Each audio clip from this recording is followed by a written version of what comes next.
دیکھیں مسئلہ یہ ہے کہ اگر عذر کی بنا پر 9 یا 11 کا روزہ نہ رکھ سکے تو چونکہ قصد مشابہت یہود نہیں ہے تو 10 کا روزہ رکھنے میں کوئی حرج نہیں ہے، بلکہ بہتر ہے کہ اگر 9 یا 11 کا نہ رکھ سکے تو کم از کم 10 کی فضیلت تو حاصل ہو۔ دوسری بات یہ ہے کہ امام حسین رضی اللہ تعالیٰ عنہ کا مقام کربلا میں ان حالات کو فیس کرنا اپنے اختیار کے ساتھ نہیں تھا، انہوں نے وہ حالات کریٹ کیے تھے نا۔ کہ اگر امام حسین رضی اللہ تعالیٰ عنہ کے لیے کھانا بھی ہوتا اور پانی بھی اگر وہ کھول دیتے تو یقیناً آپ کھانا بھی تناول فرماتے اور پانی بھی پیتے اور اپنے اہل بیت کو بھی پلاتے، تو وہاں پر ایک آپ کے لیے آزمائش کا موقع تھا۔ ہمارے یہاں پر چونکہ آزمائش نہیں ہے لہٰذا اپنے آپ کو بہتر ہے کہ آپ خود روزہ رکھیں، جیسے ہم نے کہا کہ روزہ رکھیں تو اس میں پیاس حسین کا بھی ایک رنگ آ جائے گا، اور اس کے بعد ایصال ثواب کی کوشش کریں، دوسرے کو کھلائیں پلائیں، غریب آدمی کو کھلائیں پلائیں گے تو انشاءاللہ اس کا ثواب امام حسین رضی اللہ تعالیٰ عنہ اور اہل بیت تک پہنچے گا، تو ان کے درجات کی بلندی کا سامان ہوگا۔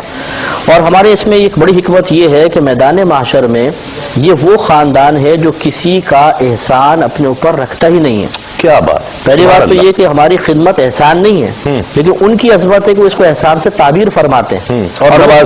نوازتے ہیں وہ کسی کا احسان رکھتے نہیں ہیں۔ ہمیں یقین ہے کہ انشاءاللہ ہمارا ایصال ثواب ان کی بارگاہ میں پہنچے گا تو میدان محشر میں وہ اس کا نفیس بدلہ اپنے نانا جان سے بلکہ اپنے قدرت اختیار سے بھی عطا فرمائیں گے، اس لیے ان حکمتوں کو اختیار کرنے میں شرن کو حرج نہیں، بہتر ہے۔ مفتی صاحب کی اجازت سے ایک جملہ کہنا چاہوں گا، ایک ہے کھانا کھلانا اور دوسرا ہے کھانا، یہ دو الگ فعل ہو گئے، تو یہ جو اہتمام کیا جاتا ہے کھانے کا نہیں بلکہ کھلانے کا کیا جاتا ہے، اور یہ بالکل یزیدیوں کے عمل کی نفی ہے کہ انہوں نے پانی کو روکا، اس دن انہوں نے اناج کو روکا،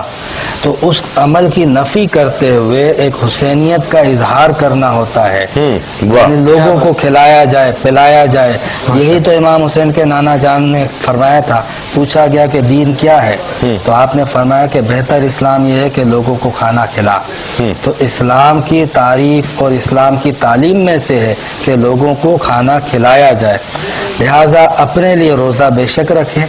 دوسروں کے لیے آپ کھانا پانی اس کا انتظام کریں۔ ٹھیک